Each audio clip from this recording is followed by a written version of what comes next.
Chapter 5, How It Started. Knowing the busy, established port of Cairns, what a bigger Cairns today, and the little sugar townships now rapidly developing from south to north along that beautiful coast, I was surprised to learn at Old Mick's council fire and elsewhere that plenty of men still working throughout the tableland had known Cairns when it was but a sandy beach, hedged in by swamp and sea, walled to Trinity Inlet by that scrub-clad rampart looming 10 miles inland. That once impenetrable barrier was now scaled by a railway that would seem to have been always there to the traveler admiring that gorgeous scenery in comfort. Difficult to realize that among the rising townships up on the tableland, men now farming had known each township when it was windswept forest or dense jungle, while to me, anyway, Herberton seemed one of those solid little old bush towns that had always been there.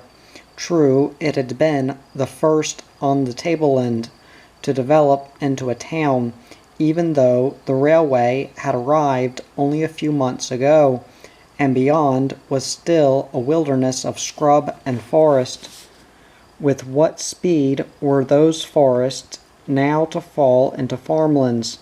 When I was a toddler coming into town with my dad in the sulky, he would sometimes pull the pony up and point across the dusty street. There goes a man who has helped make this country, my boy. Take a good look at him. See how sturdily he walks, and he has a right to. He helped carve a town out of this wilderness so there could be homes and jobs for you and me. That town in New South Wales was now the city of Lismore. How different this, too, to the dusty little township of my toddling days.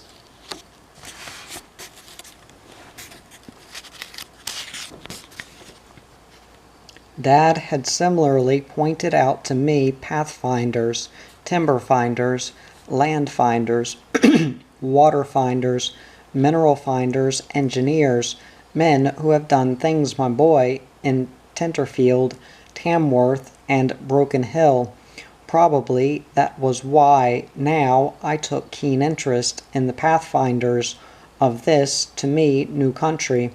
Jim Mulligan was the daddy of them all, certainly was thought so throughout this huge district and beyond, even though in his first great discovery, payable gold on the Palmer, he followed directions given by William Hahn. Hahn's party, traveling from the south northward, had crossed these ranges well inland from the coast, and after a remarkable trip of exploration, returned to civilization, reporting the discovery of a vast area of new pastoral country, and of gold in a river Hahn named the Palmer. About the land he was enthusiastic, but reluctant to declare the gold-bearing country payable. Understandably so, for he and his party were cattlemen, not familiar with gold values.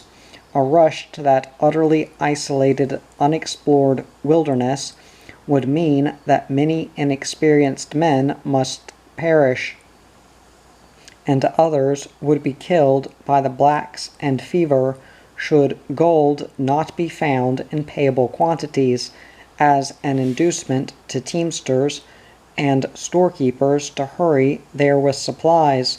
Hahn, unfortunately, was drowned near the then little port of Townsville, a city now. At the time of our councils by Old Mick's campfire, one of his mates, Tom Tate, was going strong, and would continue to do so for another score years, bearing tragedy or typhoid. Those old-timers were difficult to kill.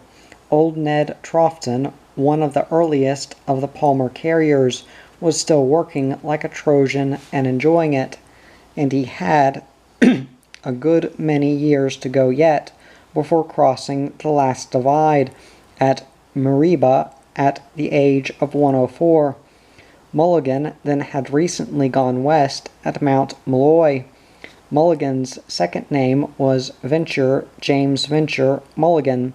Some prophetic instinct must have inspired his parents, for his long lifetime was to be constant adventure. He had spent some time in the Tenterfield district, by the way. His name was fairly idolized on the tableland as the leader of that goodly company.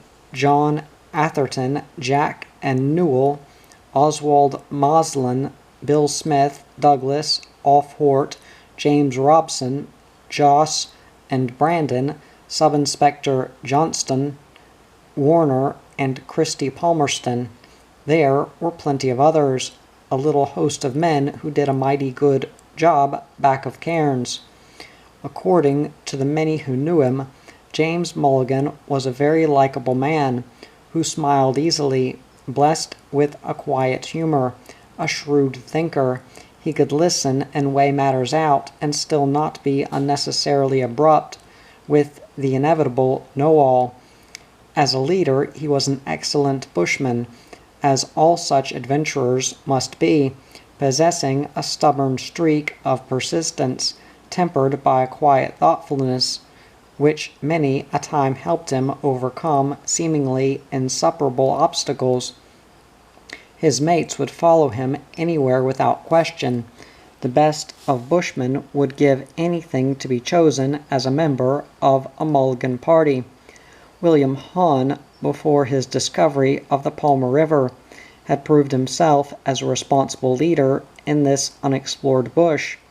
He had found the way to a huge area of good pastoral country, upon which stations were quickly being formed. He was of a more anxious type than the take-it-easy-now Mulligan, more inclined to be fiery. Little wonder, perhaps, for such men in dangerous isolation, far from help, always dogged by hostile blacks, never knowing what lay before them, carried the fate of their entire party upon their shoulders. Upon Hahn's return south from the peninsula, Mulligan got together a party of prospectors from the Etheridge goldfield, then rode north in the direction told by Hahn. In crossing these far-flung ranges, one sunset they had camped right here, or almost somewhere very near the Herberton of today. In the morning, seeking gold, Mulligan tried a dish in the Wild River, and got 10. Riley, they joked about it. They might have found a 10-field for all they knew, but what value to them, here in this tangle of ranges, with the howls of the blacks around them, distant from civilization, let alone from any hope of transport. Of what value would be even the richest 10-field to them? They joked about the vagaries of fate luck. They called it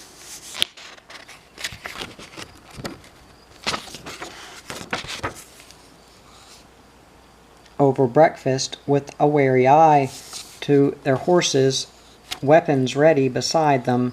They packed up and rode on. It was Mulligan's party that proved the Palmer payable, a river of gold, thus causing that mighty rush which within a few short months saw a fleet of ships within the mouth of a far northern river that had barely seen a ship since Captain Cook beached his stricken Endeavour there. Little did Captain James Cook dream, while under difficulties his pig-tailed jack-tars repaired the Endeavour with timber cut from these strange trees, that this wild, outlandish spot would one day be called Cooktown, the broad river mouth packed with vessels of all descriptions from the new cities of the south and even from China. brought there by the most romantic gold rush in Australia's history. There was no Cairns then, of course. The ships, packed with diggers, horses, and stores from Brisbane, Sydney, Melbourne, and New Zealand, sailed past that far northern inlet, vaguely known as Trinity Bay, under the black shadows of the coastal mountain chain.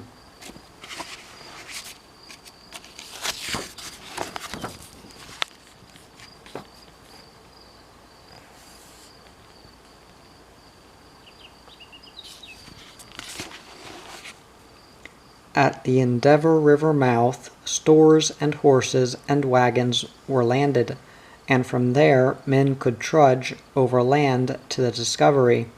As for Mulligan, he did not work long on the Palmer. He was satisfied just to have seen it started. The bush called again, and with his mates Warner and Abelson, he rode away from the River of Gold, seeking another Palmer.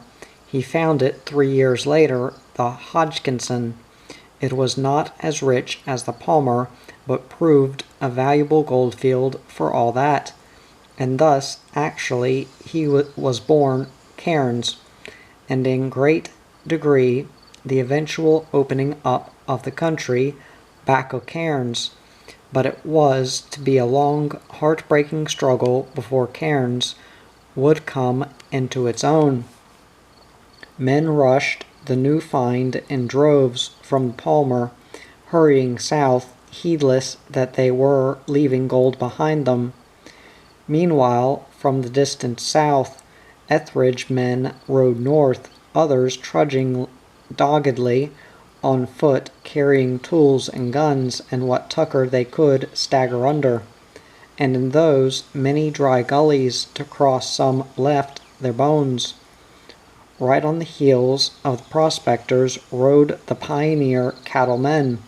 John Fraser from Down Ingham was brought a mob of cattle to find country and start a station on the Mitchell, for the miners would need beef.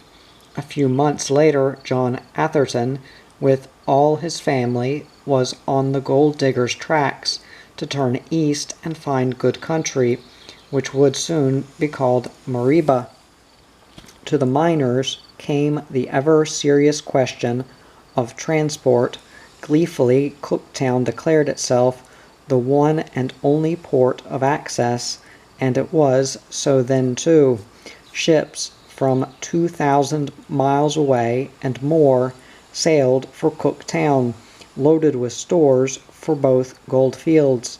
The dust of teams stretched for miles as heavy-laden animals trudged out from Cooktown towards the Palmer, carrying on from the Palmer south to the Hodgkinson. The way was long and rough through the wild bush, the packers of necessity sleeping with rifles to hand. It takes rich goldfields, indeed, to pay for transport as slow and expensive as that.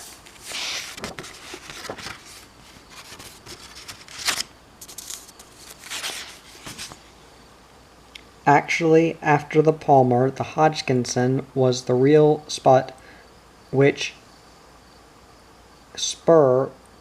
which began the rapid opening up of those fabulous lands from Cardwell north. A library of books could be written on the romances of that fascinating period of North Queensland history. However, far south of Cooktown, 200 miles inland from Cardwell on the Etheridge, Jack Martin's teams, struggling to find their own track, headed north for the Hodgkinson in a bid to wrest a share of this trade southward, to make Cardwell the port for the fields. In such a simple way did men set out on high enterprise in those days. But in this venture the difficulties proved, to Cooktown's northern delight, insuperable. Then George Clark took to the bush with a few natives from Cardwell on the coast, blazed a trail northwest over the Seaview Range, followed up the Herbert River, then up and over the watershed to the Walsh, and found his way to the Hodgkinson, 150 miles across trackless mountainous bush, nearly killing himself in the job, but battling on in the belief that he was finding a way that wheeled traffic could negotiate. But when delighted miners followed back along the track, they found water-swept gorges and valleys to cross, stiff peaks to climb, rivers that were raging torrents in the wet, 1,000 ravines to cross. No chance of having bridges built out there those days, of course. All along the Hodgkinson, from the rapidly increasing camps, the miners gazed longingly towards the east, where the heavy ranges, these very tablelands, loomed between them and the sea. A track straight across the tops of those ranges, if one could only be found, would lead direct to the coast, maybe as the crow flies. The sea lay barely 100 miles away. Jack Moran proved it, and when he started out, he was not looking for the sea, but for a strayed horse. Moran was of Bill McLeod's party, who on the heels of Mulligan had been roaming this maze of riverheads, for months past. The adventures of this daring party alone would fill a book. They were camped eastward of the now hectic gold camps, trying the headwaters of the Little Mitchell. Moran set off on the tracks of the wandering horse alone. The party for so long had been pushing their way through hostile tribal lands that each man had developed a cautious indifference to the blacks. They had to, like all the early prospecting parties, for again and again circumstances would demand that a man must tackle some particular job and see it through alone. That venturesome horse, blissfully unaware that it was inviting a spear through its ribs at any moment, had wandered away straight towards the rising sun. Moran followed doggedly on, camping on the tracks. Eventually he caught up with the wanderer, and he still gazed eastward. Before him, as ever, was ridge after ridge, well-grassed forest timbers sweet with the lure of a beckoning breeze. Oh well, he was in for it now. He would either succeed in returning back to camp or be killed. But now he had the horse. What could a few more miles matter? What might lie beyond those ridges? He now rode on and on and on, and at last pulled up on a grassy hill crest and gazed far away out to a sparkling sea, a wild coast, and no sign of bay or inlet or sheltering place. But he was the first man to see the sea from those inland mining camps. He had proved the sea was there, barely 100 miles or so as the crow would fly. Cheerfully he turned back for the camps. The boys would be pleased indeed to hear the news. They were, but even so, there was no known harbor. Could they find one, find a track, and a harbor at the end of it, a harbor that would lead ships to the track? Half a dozen parties tried and failed. The blacks' sickness and accident held some back. Others were beaten by dense jungles. And then Bill Smith, one of Mulligan's men, remembered that some years ago, while he was on a Bêche de Mer cruise northward to the Coral Sea, the cutter had sailed the coast, and the crew one day saw what appeared to be the mouth of a large bay or inlet right under a wall of big black mountains, somewhere between Cardwell and where Cooktown now was. He could not be sure, of course, from this camp here away back in the bush, but that inlet, if it really was one, might lie nearly east of this camp on the Hodgkinson River. His mates on the little fishing cutter had surmised that hazy outline to landward might be the Trinity Bay of the early sea explorers. But of course, everything was only the merest guess, looking at things from this unmapped spot, away back in the bush. Chapter 6. Pathfinders by Land and Sea. Mulligan called a roll-up meeting, and 500 men dropped their tools and came strolling along. The mining warden, whose name was St. George, took the chair by climbing up on a pile of logs. His speech was short and to the point, and it went over well. He had a voice like a foghorn to help it. Enthusiastically, all hands agreed to a pathfinding party, which Mulligan immediately organized. Other venturesome ones followed suit, saddled up, and rode east. Will Smith, Johnny Doyle, John Cardnow. They saddled up and rode away east, seeking this Trinity Inlet of Captain James Cook from the miners' largest camp, now called Thornborough, rapidly growing into a lively township indeed. Bill Smith was the man who had seen the inlet from a Trepong boat at sea. John Cardnow was a seaman, now taken to the bush, as sailors sometimes did. Johnny Doyle had been the leader of a number of prospecting parties, and was the bushman of the party. Smith believed the inlet must lie south of where Jack Moran had reached the coast, so Doyle rode east while gradually veering southward, and this inevitably brought them into the big scrubs. Slow work indeed, hacking their way through jungle, the horses presently shivering at the smell of wild blacks, instinct warning them of barbed spears ripping into quivering flanks.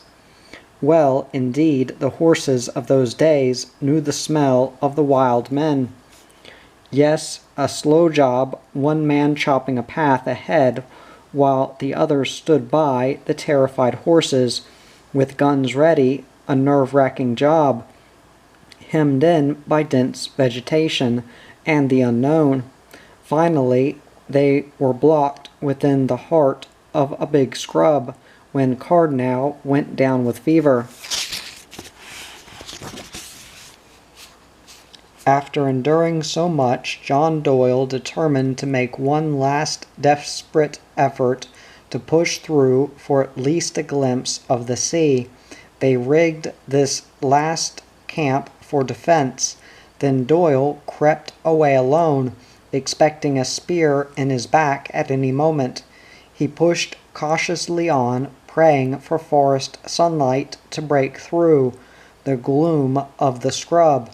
Hours later he heard a humming noise, ominously growing.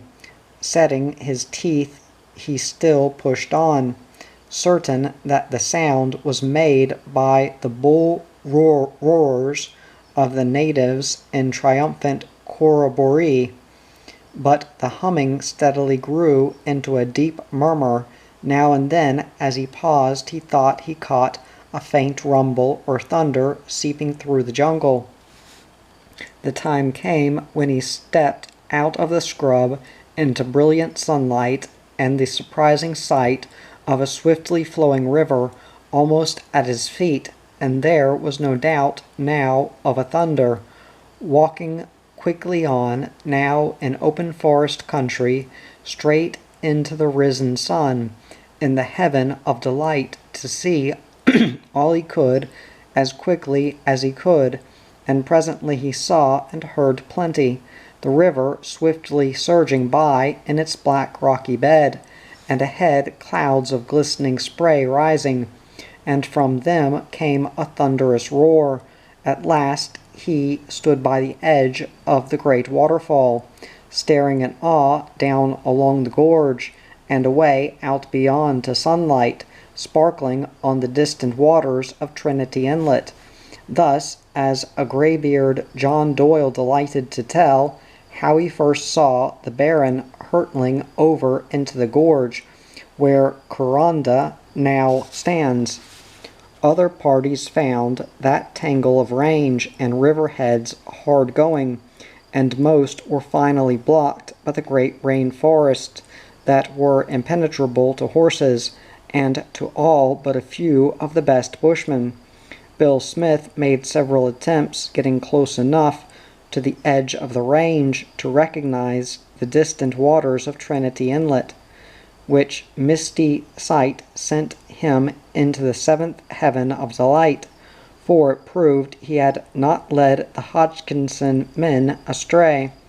A miners' meeting sent him out again with men, horses, and axes to try to cut a dray road to at least within sight of the sea. The attempt failed. Other parties also were beaten back. Finally, the miners voted that Smith should take a party north, overland to Cooktown, and from there tackle the job by sea. He was to sail south down the coast from Cooktown to see if he could locate and poke his way into that elusive inlet. If so, to land and, if possible, climb the range from that seaward side and make his way back overland to the gold field. So Smith rode away north on this tricky job round the circle by land and sea. Meanwhile, party after party still doggedly tried to reach the coast overland from the Hodgkinson, and others from southward from Townsville and Cardwell came hurrying up in little vessels seeking an inlet from which they could make contact with that inland gold field away back over the mountains. Meanwhile, Smith came riding into Cooktown away to the north with Brown, Lipton, Stewart, and McKay, and several black boys. He sailed south seeking that inlet. He found it, not only so, but in an open boat, battled his way through that 10-mile maze of swamps and gloomy mangrove creeks, in which then a man most easily could have become lost forever, battled his way on to the very wall of the range. Nothing could beat him now. With Stewart and Lipton he struggled up the face of the range, then carried on by foot, his head his compass, through forest and scrub, safely to the goldfield and a rip-roaring reception. From the sea itself a way had been found overland, direct to the Hodgkinson. Smith and another party had passed one another, totally unaware of the fact. Sub-Inspector Douglas, who had already made a name on the Palmer, and was to make a much bigger name during the lively years now arriving, had ridden out a few days before Smith's triumphant arrival on a well-organized, determined attempt to reach the coast and the inlet. With him were the Warner brothers, one the quiet, tireless surveyor who had ridden with Mulligan's men, and Williams the prospector, and they managed it. And at the inlet they met Sub-Inspector Johnstone, who had arrived by sea. Events were now moving fast. The very next day, after Bill Smith's men trudged elatedly into the Goldfields camp, nearly 150 miners, with police, followed the three men back to the cut track to the inlet and the sea. They toiled with a will over ridge and rocky spur, making many a gully crossing through forest and scrub, and at last it was done, right to the tip of the range.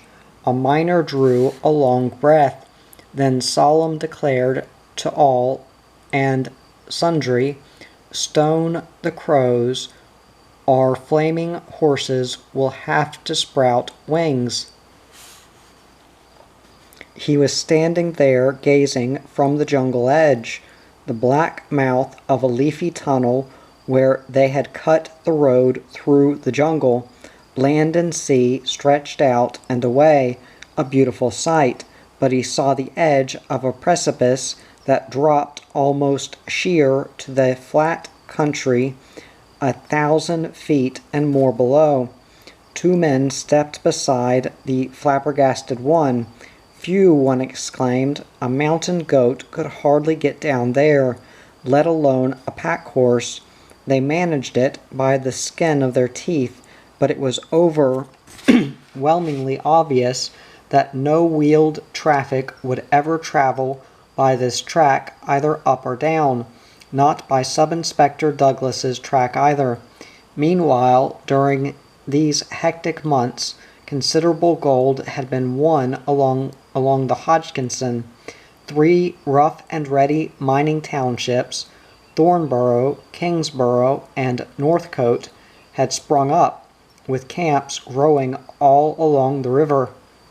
It took an army of pack horses ceaselessly plodding the long Cooktown Trail to keep these growing townships supplied. While all this was going on inland behind the ranges, there was feverish activity for the tiny Queensland population of those days seeking along the coast from the south to find a port not only for that New England northern goldfield, but for whatever else of advantage might lie behind that sea of ranges. The Queenslanders from earliest times have doggedly, most energetically, kept pushing out from Brisbane north, northwest, west, year by year, creeping yet farther out all over their vast, rich state, and still are doing so, as witnessed Mount Isa, the Mary Kathleen, the west coast of the peninsula. While Mulligan and his men were battling to reach the coast and locate an inlet from the Hodgkinson, the government was sending expeditions north from Cardwell. Businessmen from Townsville chartered the SS Porpoise, gallant little Tom Thumb. Cardwell men manned other vessels.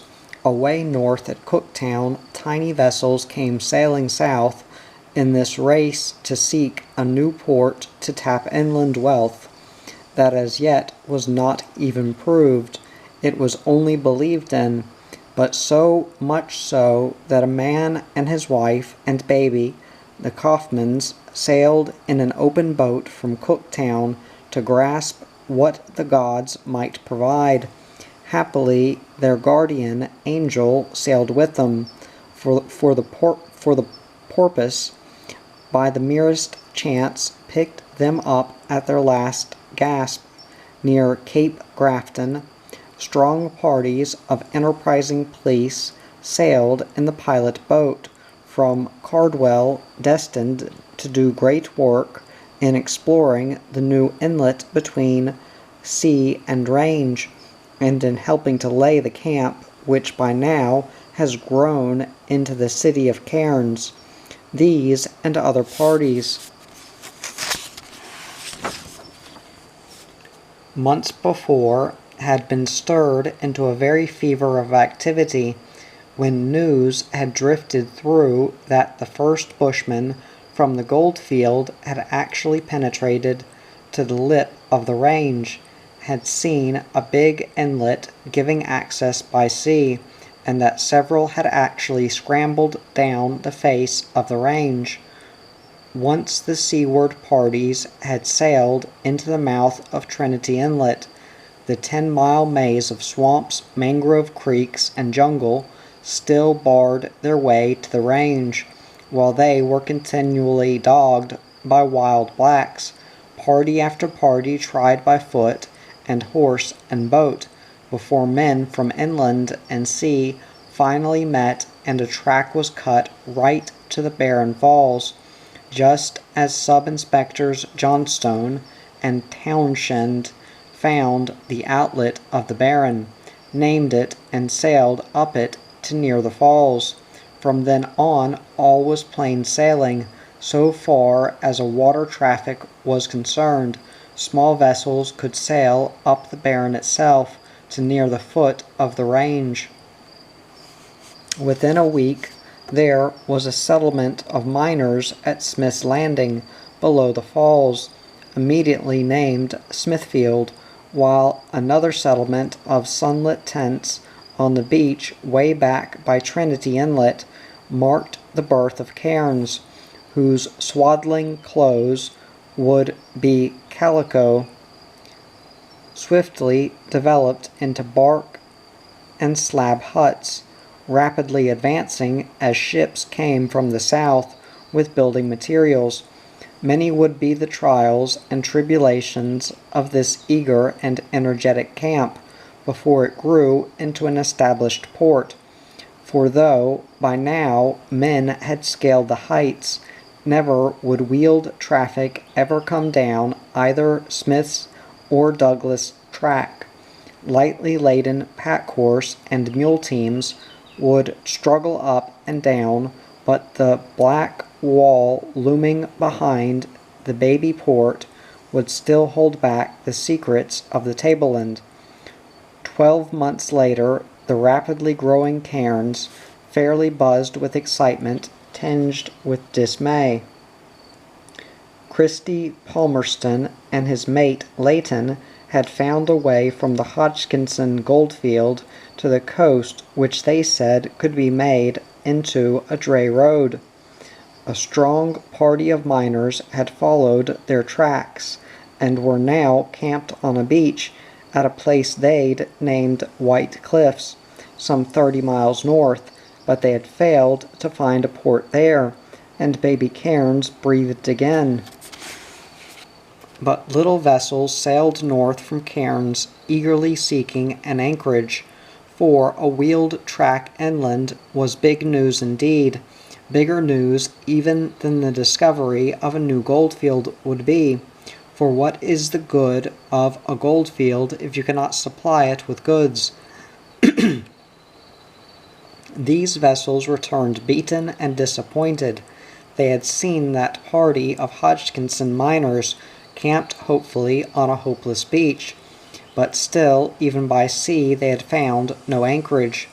Then Captain Owen of the Cooktown passenger steamer Coria reported he had seen what appeared to be a possible anchorage, about 10 miles north of those White Cliffs. Cooktown Enterprise chartered the Coria on a second voyage of discovery south. Captain Owen discovered anchorage at Island Point, which led to the formation of Port Douglas and a rush to take up land there in building the new port. That was very like a gold rush. From Cairns, Smithfield, and Cooktown they came in all manner of boats and commenced building, even before the track inland was proved fact. But Inspector Shaw of Cobb & Co. rode over the blazed track and returning declared he could make a coach road out of it, a brave declaration even for that remarkably enterprising Cobb & Co., considering that this mountainous land beyond the coast had never yet known a wheel. However, the range here was easy. It was not that precipitous wall that stretches from, say, Moorland to Cairns. Settler Mackay, with a dray and 6 horses, was the first man to drive up over the range behind the new port. A month later, 6 loaded horse teams, to volleys of cheers, slowly creaked their way inland from Port Douglas, bound for the Hodgkinson. Ships loaded with hope have sailed out into uncharted seas, seeking trade routes from long before the days of the Phoenicians. Here, from this lonely North Queensland coast, the creaking wagon wheels, toiling so slowly out and over and around the northern flank of the hinterland, were the forerunners of a spider web of roads that were to crisscross the great tablelands. In 100 routes, as mineral field after field was discovered, and pastoral, agricultural, and timberlands opened up, bringing prosperity to the country, joy to many, heart-burnings to others, for Cairns and Smithfield rapidly declined, while Port Douglas went ahead at a great pace, it rapidly increasing citizens, almost hilariously triumphant. Towns and ports are mixed up in the emotions of those people who build them. Fiercely energetic had been Cardwell away in the south and Cooktown in the north, to seize and hold whatever treasure might lie within that huge mass of mountainous country that lay between them, and then an upstart named Cairns had appeared to win the race, though heckled by some bark and slab and log interloper called Smithfield. But now a new rival called Port Douglas had shot up like a triumphant comet, and without doubt it seemed to have won, to its energetic citizens' undisguised delight, had won, and all because of a wagon wheel. Civilizations have been built on the discovery of the wheel, but what a modern example in progress was the Port Douglas wheel! Cairns languished, Smithfield too, more than half its citizens abandoning it for Port Douglas, before the barren and majestic disdain wiped it out. Away up above there amongst the swirling mists came the roar of a sea in wrath, in thunder that rocked the very gorge. The flood surged in roaring might over the falls, and Smithfield was gone.